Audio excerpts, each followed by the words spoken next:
시청자 여러분 안녕하십니까, 박정호입니다. 12월 3일 밤이 다시 찾아왔습니다. 내란 1년을 맞아 오마이TV 특별 방송을 준비했는데요. 그날 밤에 어떤 일이 있었는지, 또 오마이TV는 어떻게 방송을 준비해서 여러분과 함께 그 밤을 지새웠는지 하나하나 짚어보는 시간을 마련했습니다. 또 시민들이 함께한 그 밤의 의미, 1년의 의미는 무엇인지도 하나하나 짚어보겠습니다. 자, 먼저 세 분과 함께 이 문을 열어보겠습니다. 오연호 오마이뉴스 대표기자, 또 윤수연 윤곽 대표, 김지호 민주당 대변인 함께합니다. 안녕하십니까? 네, 반갑습니다. 안녕하십니까? 네, 반갑습니다. 반갑습니다. 자, 1년 전에 제가 이제 방송을 할 때는 그때 참 무거운 마음으로 그렇죠. 이 자리에 앉아 있었는데 네. 오늘 이렇게 세 분 네. 건강한 모습 뵈니까 너무 반갑습니다. 행복합니다. 그렇습니다. 행복합니다. 네. 자, 우선 먼저 소회를 할까요? 한 말씀 좀 들어보고 싶은데 네. 1년이 딱 됐습니다. 12월 3일 밤이 찾아왔는데 우리 오연호 대표 기자 어떠십니까? 저는 일단 오늘 이 스튜디오 나오면서 예. 오늘도 집에서 나왔거든요. 그날 1년 전에도 집에서 나왔고, 그렇죠. 예, 그때는 정말로 굉장히 무거웠었는데 오늘은 감사의 마음으로 나왔습니다. 되게 마음이 편안하더라고요. 네. 감사의 마음. 아, 이렇게 편안하게 내가 스튜디오 갈 수 있구나. 그때는 생명을 걸고 이렇게 왔었는데, 그래서 이렇게 지난 1년을 이렇게 만들어준 우리 국민들, 그리고 이제 오마이TV 시청자들, 오마이뉴스 독자들께 정말 진심으로 감사를 드려야 되겠다, 이런 마음으로 왔습니다. 감사의 방송, 감사의 마음으로 오셨다. 그렇네요. 이렇게 우리 시민들, 시청자분들이 안 계셨으면은 이 자리도 없는 거 아니겠습니까? 네. 감사한 마음으로 오셨다. 윤수연 대표는 어떻게 보셨어요? 당일 날에는 제가 어떤 일을 했다라거나 오마이 네. 식구들과 어떤 취재를 하고 어떤 보도를 했는지는 사실 카메라만 바라보고 있으니까 알기가 되게 어려웠는데, 하루가 지나고 이틀이 지나면서 1년이 딱 지나니까 아, 우리가 어떤 걸 했었구나가 점점 선명해지는 것 같아요. 그리고 오늘 방송 앞두고 다른 뉴스들도 굉장히 많이 봤는데, 오늘 그 9시 뉴스 같은데 일반 시민 인터뷰가 엄청 많았는데 너무 그분들이 반가웠어요. 그분들 하는 말도 너무 감사했고 반가웠어요. 그래서 왠지 같은 일을 한 사람, 그러니까 엄청 큰 프로젝트가 있는데 이거를 힘겹게 서로 얼굴을 모르는 채 같이 연대해서 해냈구나. 그래서 약간 보면서 울컥하기도 했었고. 네. 울컥하게 되는 하루. 김지호 대변인은 어땠습니까? 저는 그때 박정호 기자와 뭐 인터넷 방송을 하고 집에 가는 길이었는데 네. 한남대교를 지나서 고속도로 타면 이제 집으로 가는 길이었는데, 그때 오마이TV 제작진과 연락이 돼서 여기서 방송을 했습니다. 그때 생각은 집에 가서 잡혀가나, 오마이TV에서 방송을 해서 잡혀가나, 최후까지 이 내용을 모두 알리고 잡혀갈 때 가더라도 저항을 하고 가야겠다. 네. 뭐 그런 생각을 많이 했고, 제가 그때 한 11시 좀 넘어서 방송을 시작했는데 집에 한 4시 반 정도에 오마이TV 스튜디오 나갔습니다. 나갈 때 그 국회 앞에 모여있는 그 사람들을 보니까 다 이렇게 잠옷 차림으로 왔더라고. 수면 바지에 슬리퍼에. 맞아. 그리고 서강대교를 지나갖고 제가 강변북로를 타려고 하니까 서강대교에다가 이중으로 불법 주차를 다 한 거예요, 사람들이. 맞아요. 차 댈 데가 없으니까. 그걸 네. 보면서 아, 우리나라 대한민국 국민들이 위대하구나, 고맙다, 이러고 하루 동안의 숙면을 취했습니다. 네, 그러니까 그 당시에 느꼈던 그 감정들도 말씀을 해주셨는데, 사실은 그 1년 전에 맨 처음 이제 계엄 선포했다, 그 얘기를 저는 김윤상 팀장한테 딱 들었는데 네. 이게 뭐지? 계엄이 뭐지? 라는 생각을 했고, 이게 가짜 뉴스가 아닌가, 진짜 AI가 등장해서 얘기한 게 아닌가, 이렇게 생각이 들 정도로 믿겨지지 않는다는 생각을 고개를 좀 가로저으며 전 들어왔던 것 같아요. 그렇죠. 들어와서 이거 어떻게 해야 되는 거야? 막 그런 생각도 하면서 한편으로는 이거 잘못되는 거 아니야? 잘못 방송하다가 잘못되는 거 아니야? 이런 생각도 하면서. 그렇죠. 하지만 시청자분한테 딱 앉아서 제가 방송할 때는 그런 내색할 수가 없잖아요. 어떻게든 차분한 그 감정을 유지하려고 좀 노력했던 그때 그 기억도 있습니다. 그래요. 대표님은 어떠셨어요? 저는 이제 집에서 샤워하다가 이 소식을 접했어요. 아내로부터. 예. 근데 다행히 것은 이제 샤워 막바지 좀 닦고 있을 때 들었는데 처음에 정말 믿기지 않았죠. 네. 그런데 이제 TV를 켜보니까 정말 계엄이에요. 이때 이제 김수상 팀장 연락도 받았고 다른 네. 사람으로부터 막 연락이 왔는데 아마 대부분의 국민들이 그랬을 거예요. 나는 이 순간 무엇을 해야 될 것인가. 맞아요. 예. 그때 제 생각은 딱 한 2분 정도 고민을 했던 것 같아요.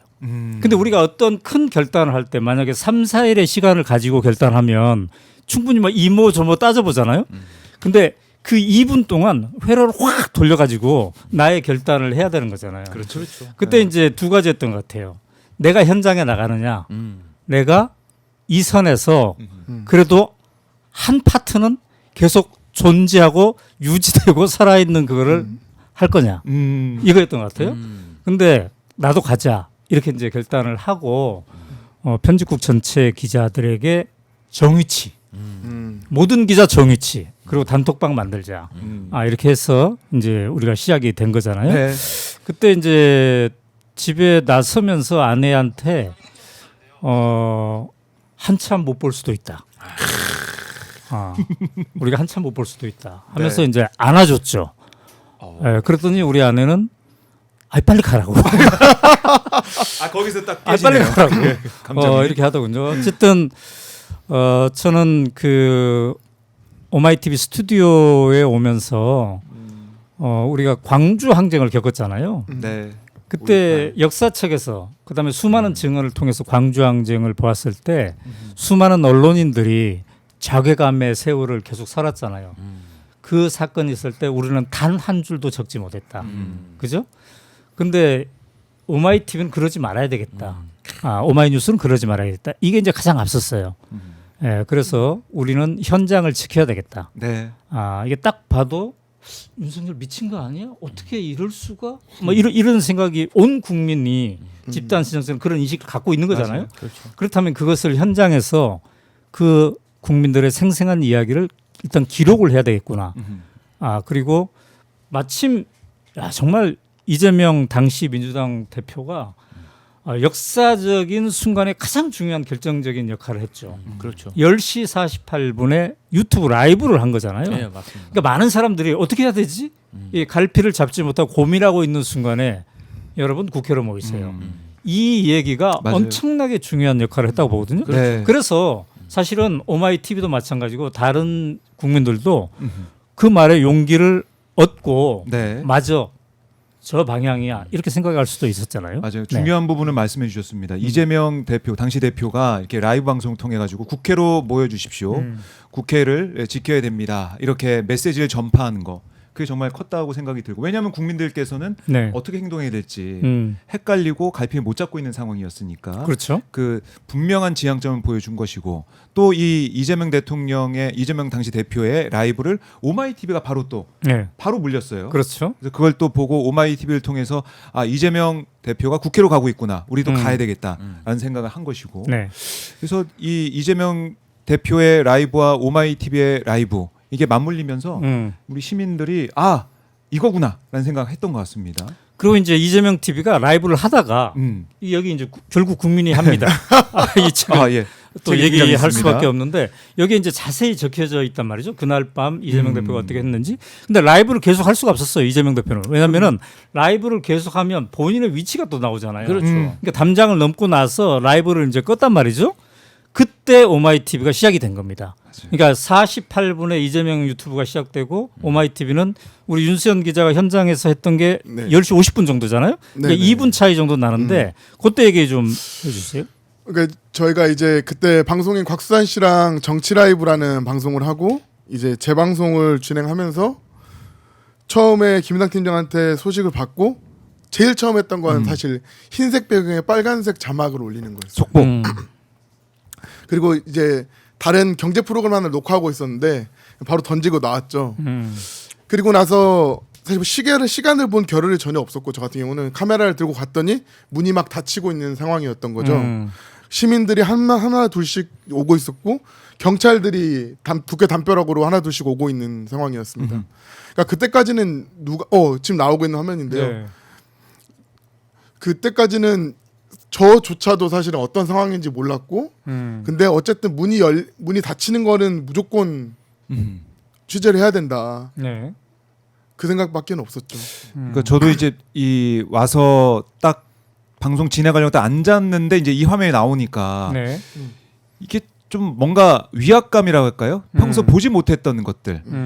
방패를 들고 이 문 앞을 막아선 경찰의 모습을 보니까 이거 보통 일이 아니다라는 생각을 할 수밖에 없더라고요. 아마 시청자분들 마찬가지였을 것 같습니다. 그래서 오마이TV 스튜디오도 문을 막 잠그고 그랬던 거죠. 그리고 이제 바리케이트를 쳤죠. 그렇죠. 이제 김인상 팀장 언젠가 한번 김인상 팀장 불러야 됩니다.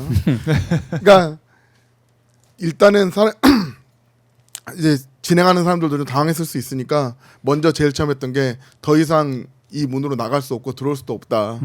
우리는 잡혀가도 방송을 하면서 잡혀갈 거고 문에 의자를 대고 막 거기를 계속 지켜줬죠. 김인상 팀장. 네. 근데 이제 어떤 윤석열 전 대통령이 담화문을 발표하고 포고령이 발표됐지만 사실은 그 국회를 네.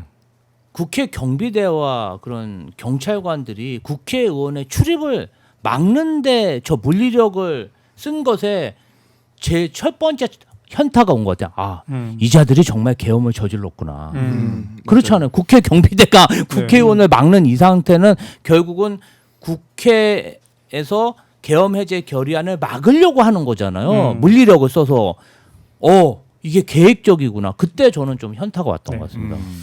근데 우리 윤수현 기자가 그 현장을 네, 최초로 라이브로 이제 송출한 기자잖아요. 네네, 전체 언론 중에 네네, 대한민국의 전체 언론 중에 네네, 그렇게 하고 나서 이제 우리 다른 기자랑 교체하고 네네, 이 스튜디오로 들어왔을 때 네. 눈물이 왈칵 쏟아졌다면서요. 그 얘기 좀 해주세요. 아, 나도 모르게 눈물이 흘렀다. 윤수영 기자가 저 우는 그러니까- 모습을 못 봤었는데. 아니 그게 아니라 그러니까 이제 그게 기자로서 그러니까 저는 사실은 지금은 이제 기자가 되게 좋은 직업이에요. 진짜로 너무 예. 좋은 직업인데 자 이제 말씀드리는 순간 속보가 들어왔는데요. 네. 지금 긴급 속보가 들어왔습니다. 네. 잠깐 좀 보고 오겠습니다.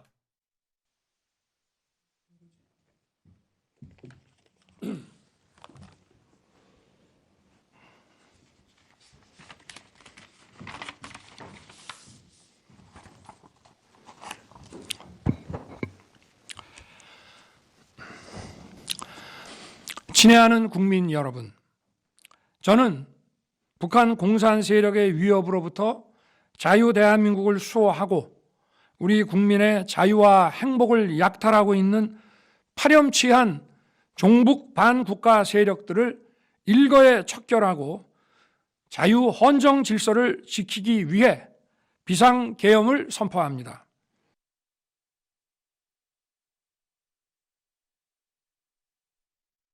자, 1년 전 그 그거였군요. 시간에 맞춰서 10시 28분에 윤석열의 비상계엄 선포 그 다음 발표를 보고 왔습니다. 자, 1년 전에 제가 무슨- 좀 이야기 이어가 윤수현 볼게요. 기자. 예. 그 기자면 그 현장에 있을 수 있는 게 가장 행복하고 아름다운 기억이 되는 건데 아름답지 못한 기억이기도 했어요, 사실은. 그리고 엄청 부담되는 거였었고 근데 처음으로 그런 생각을 해봤어요. 내 위에 있는 데스크가 나한테 가라고 이야기할 수 있을까? 그리고 저는 제가 만 데스크라면 못할 것 같더라고요.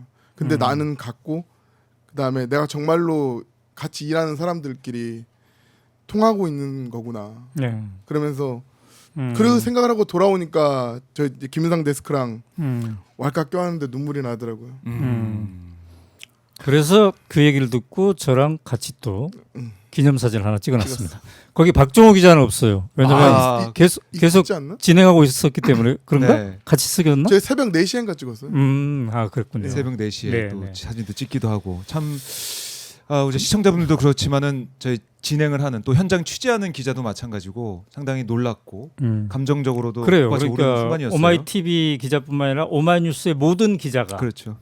취재 기자는 거의 전부 음. 정위치에 각자의 정위치에 가서 취재를 시작을 했고 또 혼자 취재하면 이게 힘이 안 나니까 단톡방을 만들어 가지고 회사 차원에서 단톡방을 만들어서 이렇게 진짜 했던 거죠. 방금 떠올랐는데 네. 그런 마음이었던 것 같아요. 이 전까지는 기자였잖아요. 그래서 내가 무엇을 찍고 파인더 안에서 뭘 찍고 헬기를 찍고 뭘 찍고 하는 거가 저한테 가장 중요한 거였는데 이 공간으로 다시 돌아오는 순간 기자로서의 긴장감이 많이 풀렸던 것 같아요. 그러니까 내가 잡혀갈지언정 어쨌든지 간에 여기 있는 사람들이랑 방송을 마무리해야 한다는 생각이 드니까 그때 긴장감이 많이 풀려서 좀 감정이 격해지지 않았나. 그래요. 네. 그래요. 현장 제 1선에서 사실은 근데 이 여의도 주변에는 언론사가 많습니다. 뭐 가깝게는 KBS도 있고 여러 언론사 기자들이 또 대형 언론사니까 취재 기자들도 많을 텐데 현장에는 윤수현 대표밖에 없었다. 그때 이제 우리가 거의 단독으로 생중계를 했기 때문에 그 후에 알아봤어요. 네. 다른 데는 왜 안 했나. 음흠. 그랬더니 다른 데는 간부들 중심으로 해서 대책 회의를 한 1시간 정도 했다고 그러더라고요. 이거 어떻게 대응할 것인가. 왜냐하면 이제 그럴 수도 있는 게 그동안에 개헌 보면 먼저 방송국부터 장악하고 주요 언론사를 장악하잖아요. 그때 어떻게 대응할 것인가에 대한 대책 회의를 하고 있었는데 오마이TV와 오마이뉴스는 바로 현장으로. 사실은 포고령에 네. 그러한 언론 활동을 하면 처단하겠다는 게 있었습니다. 그래서 그때 생방송 예, 할 때 고민했죠. 계속 저는 포고령에 처단하겠다고 그 얘기를 하면서 네. 사실은 제가 그때는 노트북을 켜놓고 우리만 방송을 하면 안 되니까 다른 유튜브 방송을 하는 데가 있는지 계속 제가 실시간으로 체크했는데 그랬군요. 아무도 없었고 사실은 이번 지난 12.3 계엄에서 가장 중요한 시기가 10시 40분부터 네. 12시 40분 계엄 해제 결의안이 통과돼 그 2시간이 가장 중요했거든요. 네. 그 2시간 동안 사실은 경찰관들이 저 국회를 봉쇄했고 네. 그리고 두 번째 이슈가 헬기 강습이 됐잖아요. 그때 저 가슴이 철렁 내려앉더라고요. 그렇죠. 세 번째가 이 군인들이 계엄군들이 유리창을 깬 거예요. 맞아요. 아 그러면 이제 정말 유혈 사태가 일어날 수 있겠구나. 루비콘강을 건넜구나. 그때 가장 야 이거 어떡하냐. 그런데 뭐 하다가 그냥 계엄 해제 결의안이 통과되면서 계엄군들이 물러나면서 어느 정도 끝나는데 아 저는 그때 참 그때 만약에 우리가 오마이TV가 생중계를 하지 않았다면 네. 그리고 이재명 대표가 그 유튜브 방송을 하지 않았다면 어떤 일이 벌어졌을까? 사실 계엄군들도 계속 촬영이 되고 그 모습을 보고 많은 사람들이 가족들이 문자를 보내고 이게 외신으로 알려지면서 많이 위축된 부분도 있거든요. 그래요. 이재명 대표가 유튜브 안 했다면 오마이TV가 생중계를 안 했다면 굉장히 위축됐을 거예요. 각자의 두려움이 있었기 때문에 그리고 국민적 저항으로 여의도 앞으로 이렇게 모여드는 것도 제한이 되었을 거라고 생각을 하거든요. 저는 이제 우리 여기 스튜디오에 와가지고 10시 반에 포고령이 내려졌단 말이에요. 그 10분 후 10시 40분에 이제 박종호 기자랑 같이 저도 스튜디오에 앉아서 얘기를 하다가 가만히 생각해 보니까 우리가 현장으로 가야 된다. 박종호냐 오연호냐 누가 현장으로 갈 거냐. 네. 그래서 우리가 생방송 중에 상의했던 것 같아요. 그래서 제가 기억하기로는 늙은 오연호가 가겠다. 살 만큼 산 오연호가 가겠다. 이런 시투로 맞아요. 그랬던 것 같습니다. 얘기를 했던 것 같아요. 그래서 이제 제가 현장에 나갔던 거잖아요. 네. 근데 아까 김주호 대변인 얘기를 받아서 제가 왜 이 얘기를 하냐면 현장에 나갔더니 제가 생각한 것만큼 많은 사람은 아닌 거예요. 그러니까 이재명 대표가 당시에 얼마나 간절하게 호소했어요. 여러분 국회로 모여주십시오. 맞아요. 그랬는데 그로부터 한 20분 후에 제가 이제 나간 거잖아요. 그럼 생방송으로 국회 주변에도 당시에 2차, 3차 막 하고 모임하고 이런 사람도 많았잖아요. 굉장히 더 많은 사람이 모였을 법한데 그렇지 않은 거예요. 한 1,000명, 2,000명 정도 당시에는. 그래서 저는 우리 국민들이 상당한 두려움이 공존하고 있구나 이런 것들을 이제 느꼈던 거거든요. 그런데 우리가 방송을 하고 또 다른 유튜브들도 이제 방송을 합세했잖아요. 맞습니다. 예. 그러면서 자신감을 얻은 거죠. 그래서 이 1,000명, 2,000명이 3,000명, 4,000명이 되고 거의 최종적으로 한 10,000명 정도 이렇게 되었던 것으로 기억을 하고 있습니다. 네. 그래서 현장 지금 뭐 1년 전의 모습을 좀 보여드리고 있는데 오연호 대표 기자가 현장에서 방송하는 모습, 시민들과 함께 호흡하는 모습, 인터뷰하는 모습도 볼 수가 있습니다. 근데 저때 이제 지금도 기억나는 거는 우리 기자는 현장을 이렇게 중계하는 거잖아요. 그렇죠.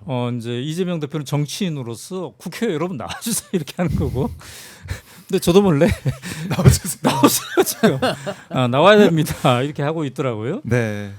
그게 참 긴박한 순간이었고요. 이걸 막아내느냐 못 막아내느냐 그걸 우리가 방송하면서 또 현장을 지키면서 보고 있었습니다. 현장에도 이렇게 시민분들이 빠르게 모이고 점점 더 불어났지만 오마이 TV를 동시 접속한 시청자 수 66만 명까지 그렇죠. 올라갔었으니까 정말 전 세계 또 전국에 있는 시민들 이 상황이 어떻게 되는지 궁금해서 계속해서 지켜봤던 것 같아요. 저는 이제 현장에 가서 대한민국 국민들 참 위대하다. 여기까지 나온 목숨을 걸고 나오는 거잖아요. 그렇죠. 나온 것도 위대한데 상황 판단이 굉장히 정확하더라고요. 가서 보니까 구호가 있는데 핵심 구호가 비상계엄 철폐하라. 그 다음에 바로 이어지는 게 윤석열을 체포하라. 그러니까 이게 불법 계엄이고 내란이라는 것을 분명하게 그 짧은 시간에 인식을 하고 집단적으로 그런 구호를 외쳤던 거죠. 네. 그러나 이제 긴장의 최고조로 이르렀던 것은 11시 30분에 군 헬기가 그렇죠. 국회 운동장으로 일단 오고 그러니까. 그다음에 12시 7분에 또 다른 헬기들이 이제 네. 오기 시작했단 말이죠. 예. 또 다른 헬기들이 상공으로 왔을 때 이제 진짜 본격적으로 하나보다 이렇게 굉장히 긴장했었고 네. 그때 이제 막 몰려드는 시민들에게 한편으로는 용기를 얻고 또 한편으로는 아니 더 많이 몰려와야 되는데 지금 이러면서 두려움이 있고 이 두 가지가 이제 공존하는 시기였던 것 같습니다. 그래요. 저희가 이 윤수영 우리 대표도 현장에 가서 이 철문 앞에서 그 생생한 순간을 보여줬고 또 방태용 기자도 이제 국회 본청 앞에 또 국회 이제 본회의장 안에도 또 기자가 들어가면서 어떻게 보면 이 상황을 정말 입체적으로 생중계한 뭐 거의 유일한 매체다라고 생각이 듭니다. 그만큼 많은 분들이 더 주목할 수밖에 없었던 오마이 TV 1년 전 모습이다라는 생각이 들어요. 윤수영 대표 당시에 나갔을 때도 네네. 어떻게 보면은 계속 막혀 있던 그런 상황이었으니까 충돌 위험도 있었고 걱정은 됐던 부분도 있지 않았습니까? 그러니까 무섭기도 했죠. 근데 음. 저는 사람들을 얼굴을 보게 되잖아요. 근데 제가 경찰이나 군인분들이 얼굴 표정이 사실은 내가 여기서 무언가를 해야겠다라는 것보다는 시민들 좀 지켜야겠다 혹은 이 상황을 빨리 정리하겠다라는 느낌이 강하게 들었어요. 그러니까 그분들이 누군가를 잡아가겠다거나 아니면 어디를 부수겠다거나 이런 마인드가 아닌 게 너무 눈빛에서 많이 느껴졌었어요. 그래서 더 자신 있게 카메라도 들이댈 수 있고 더 자신 있게 푸도킹도 할 수 있고 그다음에 안에서 그림을 받아주는 연출하시는 분들도 더 자신 있게 저렇게 멋지게 네 가지 그림을 동시에 보여줄 수 있지 않았나 싶습니다. 그래. 근데 이제 저는 그때 제가 국회 생활도 해봐서 국회의 어떤 언론사들의 자원이라든지 이런 거 너무 잘 알잖아요. 네. 근데 그 레거시 언론에서 중계를 안 해주는 거예요. 사실 이런 일 있으면 뭐 종편이든 레거시 언론 난리가 나잖아요. 그렇죠. 가장 좋은 어떤 취재 소스고. 그런데 저런 절대절명의 순간에 오마이 TV에서 막 중계를 하고 그리고 이제 저희 채팅창에 그때 60만 명 넘게 동접을 하는데 야 거기서 막 그 의견들을 내고 또 진짜 슈퍼챗이요 엄청 터지더라고 그 순간에 그 오마이 TV를 그 지지하는 그 마음이 엄청 네, 많습니다 그럼요. 그때. 그러니까 이제 공중에서 헬기가 추가로 막 날아오고 그다음에 국회 본회의장에서는 민주당 의원들이 더 많이 모여야 되는데 막 카운팅하고 그렇죠. 그렇죠? 빨리 오라고 이게 막 하고. 그래서 이 긴장이 최고조로 이르렀을 때잖아요. 네. 그때 이제 집단 지성이 모여지는 거였고 그다음에 현장에서 이제 저는 저 또래 사람들도 많이 봤는데 진짜 제 옆에서 막 외치고 있는 사람이 그런 얘기를 했어요. 나는 살 만큼 살았다. 젊은이들은 다치면 안 된다. 그래서 나는 살 만큼 살았으니까 내가 여기에 나왔다. 예. 이런 얘기를 진짜로 하더라고요. 저희랑 같은 상황이었네요. 오영호 대표 네. 기자가 현장에 가는 그런 상황과. 근데 제가 이 이야기는 꼭 한번 해보고 싶어요. 예. 아까 김주호 대변인이 다른 언론사들은 안 왔었다는 얘기를 하잖아요. 그럼 거꾸로 이런 건 주목해보고 싶어요. 왜 오마이는 갔을까? 음. 그러니까 왜 오마이는 그 현장에 갈 수 있었나? 저 많이 생각해봤거든요. 어젯밤에 사실은. 저는 사실은 이게 보시면 알겠지만 잘 말도 못하고 어색한 방송에 어색한 사람인데 늘 제가 이제 오마이에서 기자 생활을 그래도 제 청춘에서 빛나는 시기 때 했었는데 오마이가 이렇게 그 시간대 저를 포함해서 많은 분들이 가장 단시간에 모이고 두려움 없이 할 수 있었던 이유는 뭐라고 생각하냐면 오마이가 이 사회에 책임을 지고 있는 부분이 있다고 늘 생각하거든요. 그러니까 뭐 유튜브다 뭐다 되게 많이 카운팅되는 그런 면들이 있지만 오마이에는 오현우 대표님을 비롯해서 정말로 중요하고 우리 사회가 지켜봐야 될 곳이 있다면 그것을 놓치지 않으려고 하는 사람들이 정말 많은 언론사예요. 근데 그런 감정들이 되게 많이 있는데 그래서 어떤 현장의 이슈나 정말로 국민들이 알아야 될 이슈가 된다면 놓치지 않고 승부를 보려고 하는 근성이 있거든요. 저도 오마이에서 그런 걸 많이 배웠죠, 사실은. 그래서 그런 면들이 왜 다른 언론사가 안 갈 때 혹은 무서울 때 혹은 그것이 소수자의 이야기일 때 오마이의 길을 기울이냐라는 거에 답이 될 수 있지 않나. 저는 개인적으로는 제가 오마이 기자여서 너무 행복했고 많은 선배들과 일할 수 있어서 너무 좋았죠. 네. 그러니까 어떻게 보면은 이 긴박한 상황에 이렇게 대응을 하고 발빠르게 움직일 수 있었던 것은 그동안 오마이뉴스가 처음부터 이제 보여왔던 현장에 또 집중하는 모습, 또 발빠르게 대응하는 그런 또 움직임들이 계속 훈련되고 어떻게 보면은 좀 성숙해 왔던 그런 부분들 반영한 것 같다 이런 생각도 드네요. 네. 자, 이렇게 그 당시 1년 전의 상황을 하나하나 되짚어 보고 있는데 자, 오현우 대표 기자가 현장에서 직접 시민도 만나보고 또 그 상황 헬기가 날아가는 그런 상황도 보고 하면서 그 당시에 느꼈던 여러 가지 감정들 이걸 좀 더 말씀해 주시면 어떤 걸 알 그러니까 수가 있을까요? 그때도 바로 1년 전에 우리가 제가 여기 탁 들어와가지고 박정호 기자랑 얘기하면서 네. 나눴던 얘기가 우리가 어떻게 만든 민주주의인데 맞아요. 이거를 다시 되돌릴 수 있느냐. 사실 이제 우리 나이들은 제가 이제 80년대 학번이거든요. 그때 이제 아스팔트에서 광주의 계엄을 뚫고 이제 전두환 독재와 싸우고 막 이랬던 거잖아요. 그렇죠. 젊은 청춘은. 지금은 이제 환갑이 넘어가지고 이제 은퇴를 어떻게 할 것인가 이거를 고민하고 있는 사람들인데 그래도 한켠에 자부심을 갖고 있는 거는 그동안 우리가 싸워왔기 때문에 민주주의가 이 정도 정착이 되었고 우리는 이제 은퇴하면서 개인적인 삶을 살거나 이렇게 할 수도 있다 이런 생각들을 갖고 있었던 거잖아요. 근데 12.3 계엄은 그것을 완전히 송두리째 그냥 이렇게 역사를 뒤로 내 패대기 친 거거든요. 그렇죠. 그러면 이제 우리가 다시 또 아스팔트로 나가야 되는 거예요. 이것 또한 엄청나게 내 인생 전체가 쌓아왔던 그 무엇을 빼앗긴 것처럼 이렇게 느낌이 드는 거예요. 어떻게 쌓아온 민주주의인데. 그렇죠. 그래서 그 세대들이 많이 또 나갔는데 근데 가봤더니 젊은 세대가 또 많은 거예요. 그래서 야, 이 옛 세대와 신세대가 대한민국의 민주주의를 복원하기 위해서 똘똘 뭉친 이런 계기가 바로 지난 1년이었구나 이런 생각이 드는 겁니다. 그래서 이제 이재명 대통령이 오늘 그랬죠. 네. 노벨 평화상감이라고. 예? 이 맞아요. 내란을 극복한 대한민국 국민이 노벨 평화상감이고 또 어제 국무에서는 거기에서 그날 나온 사람들 표창장. 다 표창장 줘야 된다고. 근데 우리 윤수연 기자 포함해서. 그러니까 근데 저는 오마이 TV도 받아야 되는 거 아닙니까? 이게 뭐냐면 되게 대표님 말씀 드리면서 또 생각된 게 예전에는 축구 경기나 올림픽 이런 걸 보면서 그 우리나라가 어떤 나라일까를 되게 많이 생각했던 것 같아요. 네. 그러니까 근데 저는 지난 1년간 우리들에게 지속적으로 벌어지고 있는 것이 뭐라고 생각하냐면 국민됨의 어떤 확인, 우리 서로 대한민국 국민됨의 확인. 네. 그러니까 의견이 다른 분들도 있죠.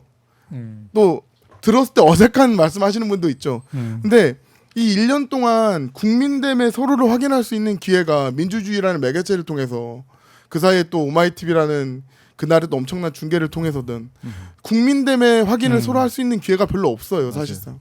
근데 1년 동안의 국민됨의 확인을 서로 계속 해오면서 우리나라가 어떤 나라라는 모양을 만들어가고 있지 그렇죠. 않느냐.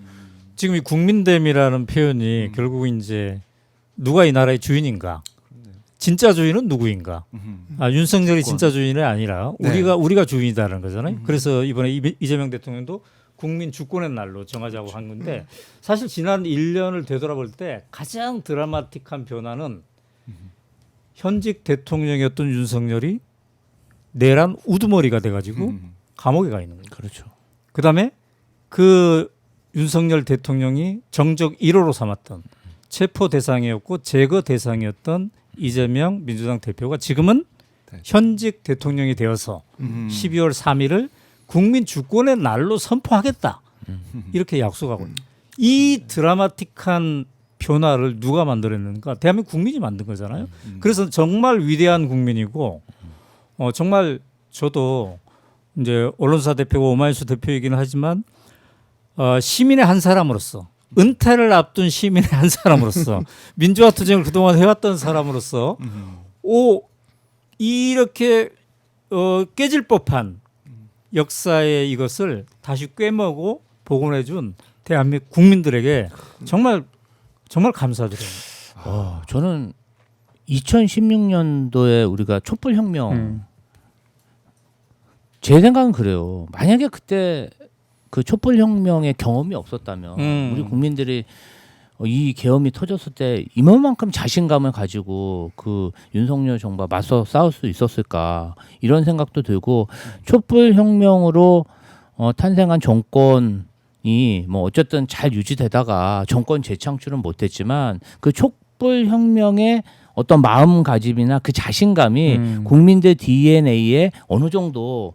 좀 있지 않았을까? 네. 그러니까 그렇게 그냥 사실 예전에는요 그 20하고 뭐 30하고 군사혁명 일어날 때 보면은 그때 그냥 쿠데타 이렇게니까 그때 정부 수반이 어디로 뭐라 그럴까 도망을 갔다 그래야 되나요? 몸을 숨겨가지고 그 쿠데타에 성공한 사례도 있잖아요. 그러니까 이제 우리가 민주화 운동 과정에서 예, 대한민국의 진짜 주인은 국민이야. 그렇죠. 우리가 민주화를 시켰어 이런 것도 있었고 그다음에 이제 김대중 정권, 노무현 정권, 그렇죠. 문재인 정권으로 이어지는 그 어떤 민주 정권들이 있었잖아요. 네. 그때 민주 시민 교육이 일정하게 이루어진 거예요. 이런 불법적이고 헌법 위반 등 행위에 대해서는 저항해야 된다.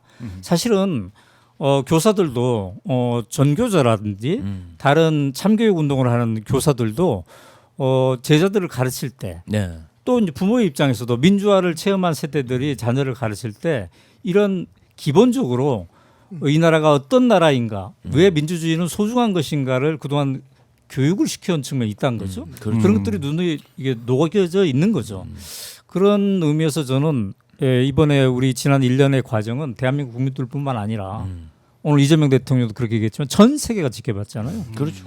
그래서 이게 되게 소중한 것 같아요. 만약에 우리가 12월 3일 날 윤석열에게 졌다면 도미노처럼 다른 아시아 국가, 다른 나라들에서도 독재해도 되겠네, 헌법 유린해도 되겠네 이렇게 생각할 수 있잖아요. 오 대표님이 되게 좋은 말씀해 주신 것 같아요. 근데 이제 여기에 조금 하나를 더 그 교육의 성과와 시민 의식의 성과에 좀 하나를 보태보자면 이것이 단시간에 해결되지 않고 시간을 써서 해결하는 것이고 그만큼 우리가 그 시간을 쓰는 것이 더 성숙한 우리나라 대한민국의 모양을 만드는 거라는 거에 대해서는 좀 사람들이 많이 함께 고민해 주셨으면 좋겠어요. 왜냐하면 오늘 오전 중에 계속 많이 나왔던 뉴스가 이 내란 뒤에 어떻게 그들을 처리하고 있는가, 이거 지지부진하다라는 여론이 굉장히 많이 나오는데요.